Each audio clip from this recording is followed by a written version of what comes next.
Hi, I'm Sunny J. Welcome to Sunny J Live. We're going to talk about the ups, the downs, the ins and outs, the roundabouts, the highs, the lows, the slips, the trips, the stumbles and the falls, but most importantly, the get back ups as we together engage in this thing called life. Let's talk about it. And my guest today, I have James Watkins, who was a former member of the group The Drifters. We're going to tell you about the hits that they had. He also is the father of T Boz from the group TLC. TLC. I know y'all know all about them as well.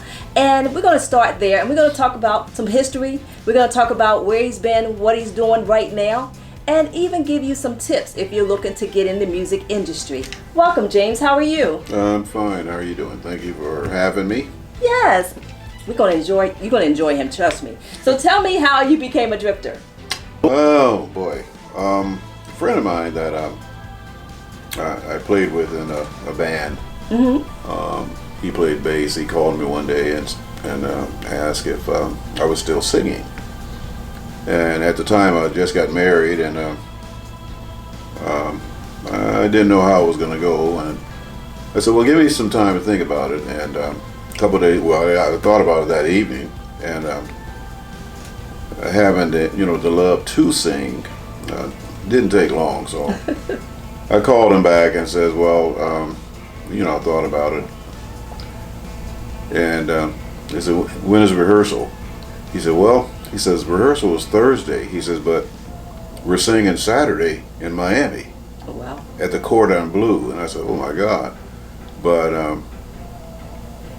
anyway, I gave it a shot. I went to rehearsal in Melbourne, and being I already knew many of the Drifter songs, he said, just follow us as far as the steps, and everything went well, and they liked me, and they said, well, be ready for Saturday, and we'll pick you up, and we'll head to Miami. And we went to Miami, and believe it or not, the show went well. Oh, yeah. Awesome. Yeah. So that's how I became a member of the group. And you sang with them for how long? I was with them for 3 years, and my oldest son was born in 1992. And I was away from home quite a bit because I was on the road. And so I decided, I said, well, maybe this is a good time, to get off the road, and, because, I have a son, and I would rather, spend time at home. So I told the group that, I can't remember where, I think we were in Cleveland or somewhere in Ohio. And that's when I made my mind up that night. And I told the band leader, I says, well, this is going to be the last performance. And, wow. And they thought, something was wrong, but I explained it, and I just wanted to spend time, with my family, and but they understood. But anyway, that was, it was tough, to leave, because, like I said, I love to sing. But that is when I left. I think it was 1990, 1994, 1995 or something like that when I left. Wow, what an opportunity. So do you ever look back and regret that decision? No. We stay in contact, the members. And matter of fact, it was 2017. I got a call from Joe, and he was saying he wanted to get the members back together. And I said, let me know. But unfortunately, Joe got sick, and he's sick now. So, but we still Facebook each other, so we stay in contact. And every now and then, I get an urge, to kick it with them, and have an urge to go back, and it would be fun to perform with them. But Joe did share with us that his desire is to have one reunion all the drifters come together and put on a show or a finale or whatever. But I'm just waiting for the call. Waiting for the call. Okay, so you guys stay tuned for that because I'm sure that's going to be an awesome, it's going to happen. Awesome show. Yeah. You know what? He's got so much to share, but we got to pay the bills. Stay tuned, and we'll be right back. Come on, come on. Oh, TLS, yeah. The gloss. 24/7. TLS. 365. Yeah. TLS.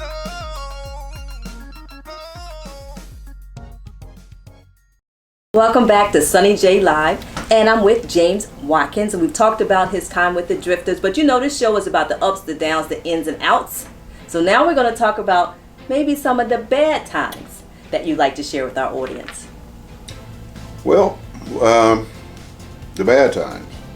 It's something that's not easy to talk about, but it was a band that we formed in Iowa. We were in college in the 70s, 1975, 76. And we were music majors. And we formed a band, a group. We were pretty much like Earth, Wind, and Fire, all those groups back then. Mm-hmm. And we were pretty good, where the people, they liked us. And we only played around Iowa. Then we decided, well, let's see if what we can do on the road. Let's take it to the road. And we had an option either to go California or go south. So the South won. So we came to Georgia, and we lived in Georgia for a while. But we would travel down and play in Florida. Mm-hmm. And just so happened we were in Daytona. It was Thanksgiving, and we had a gig that night, and a terrible thing happened. Our not sax, but our guitar player, he was killed. Oh, wow. Yeah, and it broke the band up. Some of the members went back up north. I decided to stay, in the South. I decided to stay in Florida. And it was about a year we had to go through this grievance period. And after that, I decided to go back to school. So I got back in school in Daytona. And I did another 2 years. And I didn't want to stay in Daytona because of the memories, the bad memories. So I decided to move to Orlando. Well, I moved to Altamont Springs first. Mm-hmm. I was there a few months, and then I decided, why not move into Orlando? So I relocated into Orlando, and that's how I got to Orlando. But that was one of the low spots of I guess you could say, my career or experience. Wow. Well, that's not so bad. I mean, it is bad. Yeah. I mean, in that way. Because, I thought we was going to talk about drugs, or we was going to talk about, just running around. I thought we was going to go crazy, but... Well, I did that. That too. So listen, this was not rehearsed. I wasn't quite sure what we were going to share, so I was ready. I was ready. Did that too. But, because groups get so close. Yeah. You get very close, like brothers and sisters, and so I can totally understand that being a low spot, And it was 13 of us in the group, so it was a pretty large group. And then it just kind of fizzled out after that, and a lot of them they just couldn't hold it together, so they gave up on music. Yeah. And but yet and still, some of the band members, we stay in touch, and where they are. I know where all of them are, and. They also want to form a reunion, but we haven't got to it yet. But we stay in touch. That's wonderful. Just like you said, we're like family, brothers and sisters. Yeah. That's awesome. Mm-hmm. That's awesome. Well, I know that being in music probably had a lot to do with your daughter. Yeah. What do you think? How do you think that affected her? We talking about T Boz from TLC. Yeah, T Boz. Yeah. Well, back in Iowa again, always had bands, and the band would rehearse at my house in the basement, and she would always come downstairs. You know, I remember one day I was down on the keyboard, attempting to write a song, and she came down and she started playing on the drums. You know, which that destroyed the writing. I stopped all the writing, and she came over to me and said, "Dad," she says, "I'm going to be on TV." I said, "Sure you are." You know, I laughed at her, yeah, of course, but I think she's laughing now because she was not only on TV, but she's been in movies, and now being a part of the girl group that have sold more CDs than any other female group. So she's accomplished her goal. But I was there all through the process, and the story of TLC is interesting. To talk about. I tell you, you know what? We're going to have to stop, take a pause for the cause, but we'll be right back. Don't go anywhere.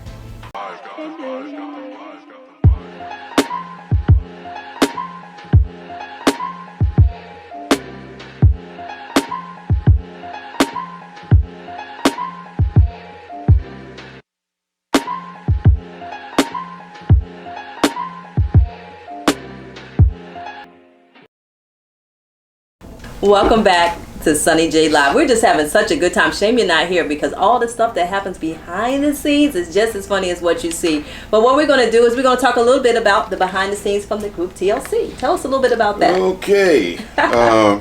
My daughter and Lisa, they were seniors in high school, and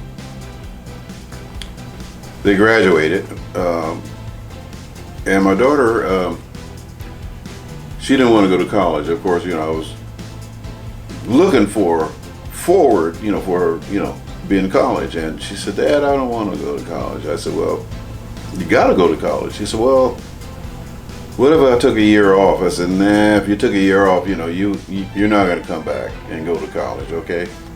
But then she said, "Well, what if I went to cosmetology school, learn how to do hair and nails?" I said, "Well, at least that'll give you a job or a career, So we looked around. We looked around Orlando at the time, and I think her and her mom found a school in Atlanta.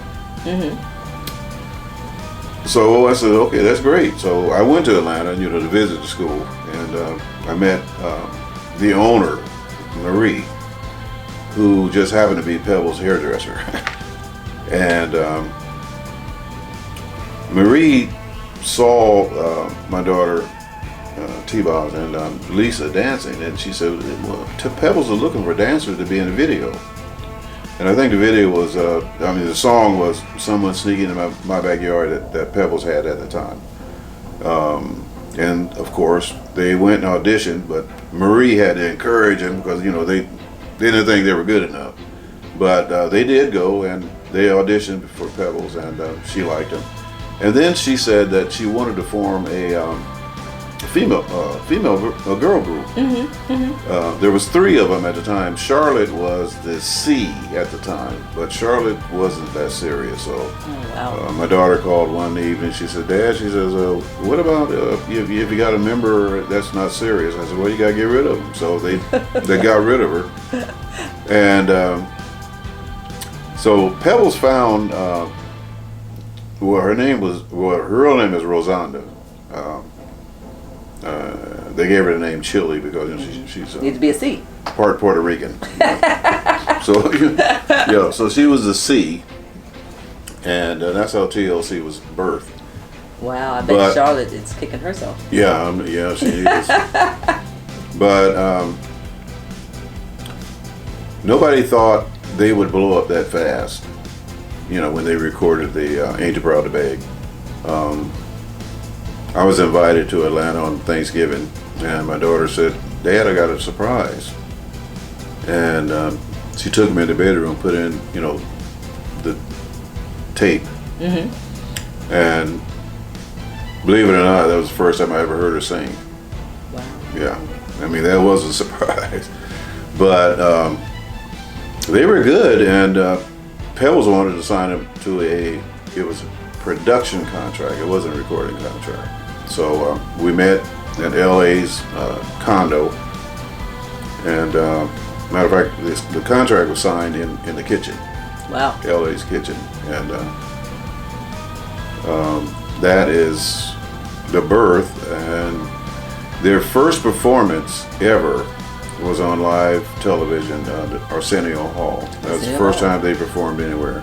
Wow. And I thought that was strange, but they pulled it off. And I think it was about 20 months later, you know, they were on top. You know, they were the #1 group in the country. It just happened that fast. Wow. Yeah. Wow. That's really interesting. And that just goes to show how somebody could be a part of something, you know, and just, like you said, not serious, and they really missed out. And somebody else really, you know. Right. Isn't that something? Yeah. Well, you know, giving the advice, like if someone's not serious, get rid of them, right? Keep on moving. Well, you have to, you know, everybody's got to be on board, and you have the same vision, so for it to work, you know, and you really have to be serious in this business, because it's a serious business. It's a business that it's not like any other, you know. It's you have to know the business, and you know, I tell local artists and new artists, learn the business, because this is 90% business, 10% entertainment. You know, but right. Otherwise, you got to have a great hobby. Right. Yeah. A great hobby, You but get not it paying any twisted. bills. Yeah, you get it twisted. You be entertaining yourself. But you got to know the business, and there's books that you can get. There's a book that I refer all of the artists to purchase. I think it's like $27. Other bookstores. It's called This Music Business, and it spells it out. It gives you all of the in and outs, and you know how to get your music from one point to the next. But to be in the industry, you know, you have to become the industry. In other words, you know, you have to know the right organizations to become a part of. You know, BMI, ASCAP, or CSAC. And there's other, you know, you can join the unions, you know, and there's many other organizations and companies that you can, you know, become a part of that will help you. You know? Right. Yeah. Right. I read that book. I used to manage an artist years ago, and I read that book. And you're right, it is business, and it's so funny. You know, I'm gonna tell you this, and then we're gonna go to break. But it's so funny how some people don't see it as a business, and they're so far off track. Right. You know, and you're like, when you start talking money and things you have to put in and resources, and they start saying, well, let's not worry about the money. It's all about the entertainment. No, it's not. No, it's not. No, because you won't last long. That's for sure. and you won't make the money. That's for sure. It's crazy. Yeah. It is still business. It's the business of entertainment, like everything else. And on that note, we'll be right back.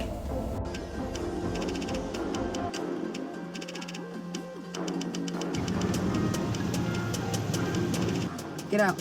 I'm sorry I've been bad. I promise I'll be good from now on. My mom had gotten in the habit of dropping me off with totally different strangers.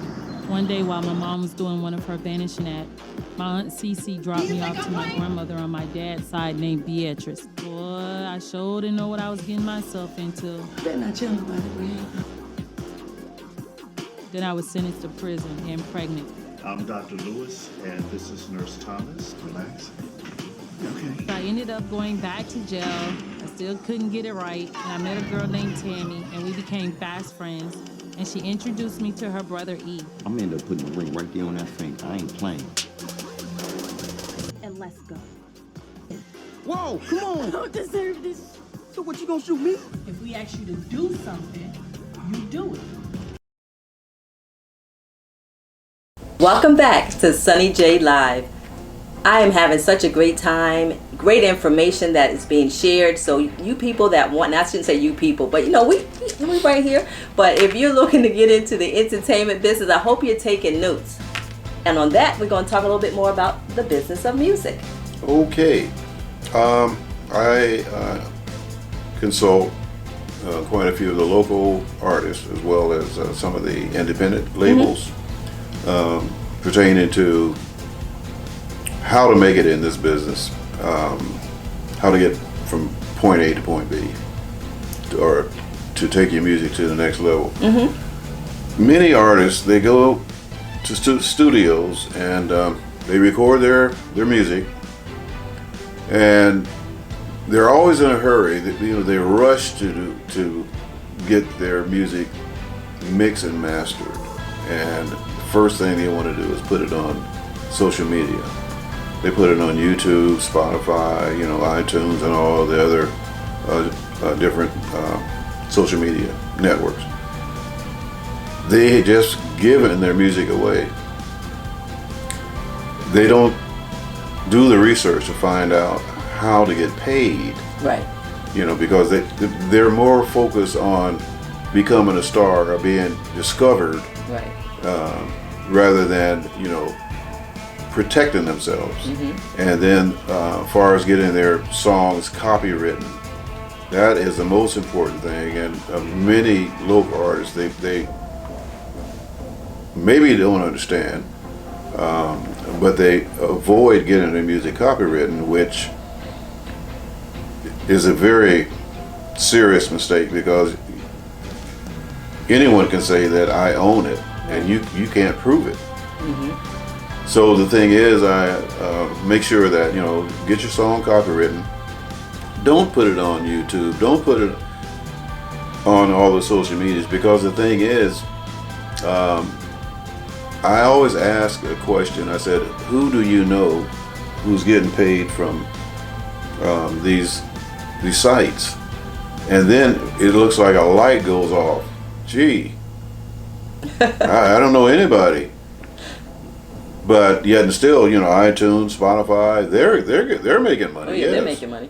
But you don't have enough money to sue them, and then you have nothing or no way of tracking how many units you sold, where it's being sold. You're just lost. So you actually give your songs away after you have spent money in the studio, to record it. And many of the local artists, they have no idea about getting their music published, and allow the publisher to put the music on Spotify and iTunes and all of the social medias, because they have to pay the publisher, and the publisher have to pay you, because the thing is, you have to have paperwork with your publisher, how much percentage that you will get, how much percentage your publisher will get, and so you have paperwork. Right. That now you have something that you can take to court in case you don't get your money. But that's one way I try to tell the local artists, don't you do it yourself, but allow your publisher to do it. And another thing is, okay, after you release your music for airplay, radio is number one, as well as video and visuals and audio. Of course, nobody know who you are if they don't, hear or see you. So there's ways of getting attention of the industry, as well as the radio DJs. Many of the local artists, they have no clue about the record pools, and they wonder, what is a record pool? Well, a record pool is it's an organization that's made up, all the members of the record pools are DJs. So, and it doesn't cost you anything. All you do is email your song to the record pools. I think in Miami there's a record pool. I think there's like 30 members. There's 30 DJs that will listen to your music, and they will email you back and say, we don't like it, we won't play it, or we will play it. So if they give you the green light, says we like it, we will pay that, we will play your song. Right. Now okay, now I can invest money in my music, to move it to the next level. But if they say we don't like it, then you got to go back in the studio and do some work to improve it, and then put it back out there. Right. So that's another important, nugget that, I think many of the local artists should look into is the record pools. Use them because it's free. Free. We like free. Yeah. And they're all DJs. DJs have the best ears because they listen to music on a daily basis. So you can rely on their opinion if they like the song or not. Right. So this is one thing that I try to make the local artists aware of. Use the record pools. You can Google them. All you got to do is Miami record pool. You'll see a slew of them come up. Jacksonville record pool, a slew of them come up. If you go to Georgia, they got record pools there as well. Tallahassee have them. They're all over Carolinas, they're everywhere. Mm-hmm. But that's one thing that the local artists, they have no clue. Yeah. But I hope they Well, if they're watching, they're learning. yeah, use the record pools because that's your cue, to now I can invest money into moving. And Right, because now you're on the right track. right, Or, and then or not. yeah, and then distribution because of the social media. I remember back in the day, to get a distribution deal was the biggest thing, because if you got a distribution deal, you have arrived. Right. But now that social media is basically is the industry, the laptop is the industry, really. Yeah. So you can, and there's all type of distribution platforms. There's many of them. All you have to do is select one, find one, select it, and it's very inexpensive. Mm-hmm. The distribution deal, or not deal, but distribution company that we use, it's only like $75 to join. Wow. Yeah, and your music will be in 200 countries, digital. Wow. Now, if you want to buy a marketing plan, that's another thing, but that's very inexpensive also. I think the cheapest a marketing plan is something like $200. And there's one platform where the marketing plan is like $120. So, and then once again, you're you can say that you have worldwide distribution. Right. Exactly. Yeah, so exactly. it's very easy nowadays. But marketing, promoting is where you got to spend your money. There you go. That's when you get into spending money. So that's where you want to save the bulk of your money for promoting. You're going to need that. Yeah. So. Wow. Now that's a lot of information that he has actually shared.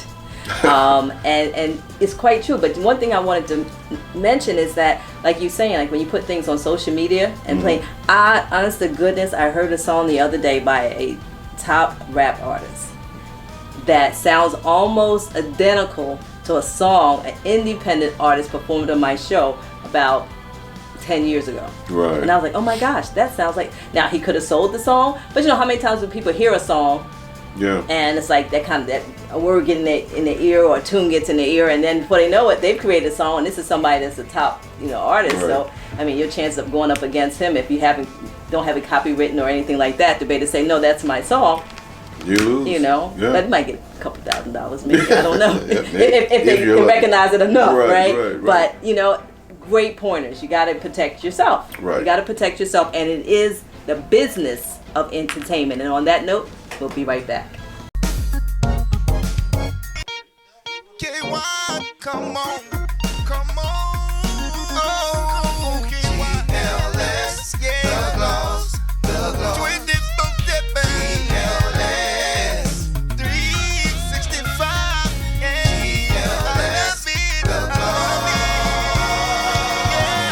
TLS,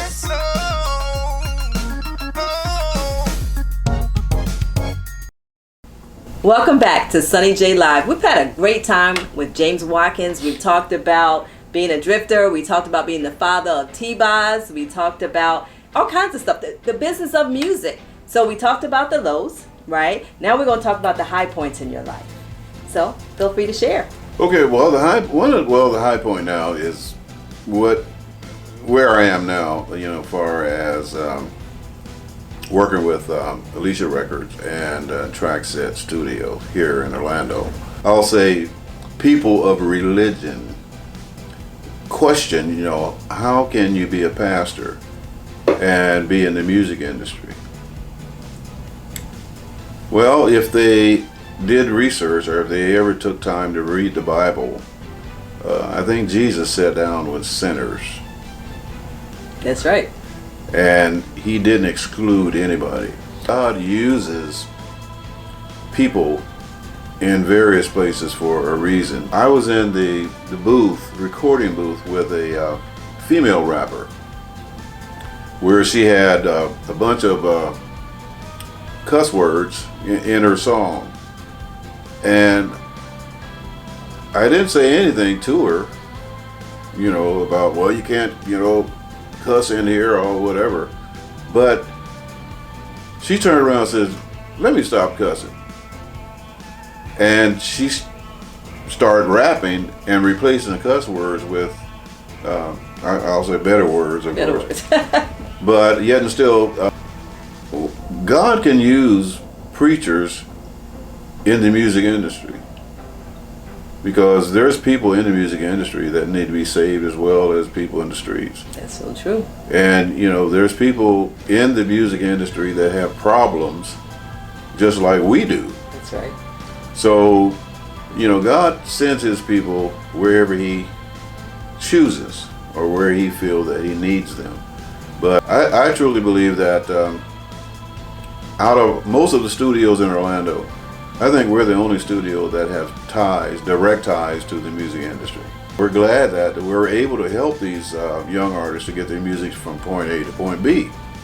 And as a matter of fact, today we just finished one of our projects. Well, I'm personally going to shoot that up to Reid, to Hitco. You know, he's started his that's his new label, our new entertainment company. We have contacts that can lead us to Clive Davis' office, and Clive Davis is more or less like the godfather of the industry. Right. So over the years, and you know, thanks to TLC and Reid and the Babyface and the LaFace family,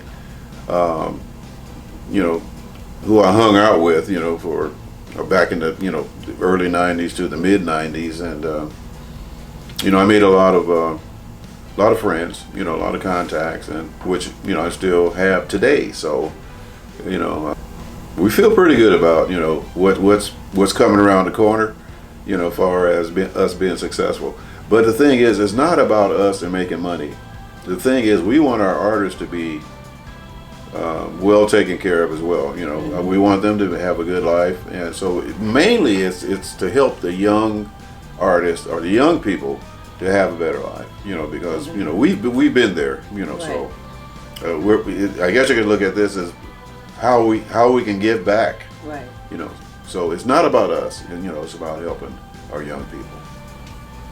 And you know, all about promotion, all about marketing, and the business of music. So you don't even have to be here in Orlando. No. They can reach out to you from anywhere. Yeah, we just signed a female rap group out of Atlanta. And Forward to bring you back on the show, maybe featuring some of the artists and talking to them about, you know, how they've kind of gone through the development and where they are right now and how they feel. that'd be great. You know, about, you know, how they started this process, because it is a process. It is. It right. is a process, you know, and like you said, it's starting with point A to B to C, ultimate of actually being the stars that they want to become, Right. and being able to share their gifts with the world. Well, I tell you, this has been such a rewarding for me For interview. For us, that's right, and for you too. It's been a great time, lots of information, lots of inspiration, because that's what it is about, giving back. Right. You know, at some point in time, you got to give back, and that's what this show really is all about. It's really about sharing stories, you know, because everyone has a story, Everybody. you know, and talking about where you came from, where you are, and what makes you who you are, Right. which we know who makes us who we are and who we follow. But I tell you what's really, really interesting is that, you know, we actually are sitting here in the studio, and you've only been doing this for 2 months, Right. and we met you close to 2 months ago. 2 months So ago. how about that? And then all of the excitement and all the exciting things that are happening, and I'm just elated, and I'm looking forward to being able to share more stories But let me tell you, if you reach out to them, make sure you tell them Sunny J sent you. Don't forget that part. That's real Yeah. important. Sunny J sent you. Okay, we're here at Sunny J Live. We've had a great time. Remember, it's the ups, the downs, the ins and outs, the roundabouts, but most importantly, the get back ups as we together engage in this thing called life. It has been such a pleasure. Pleasure. God bless you. God bless you. Love you.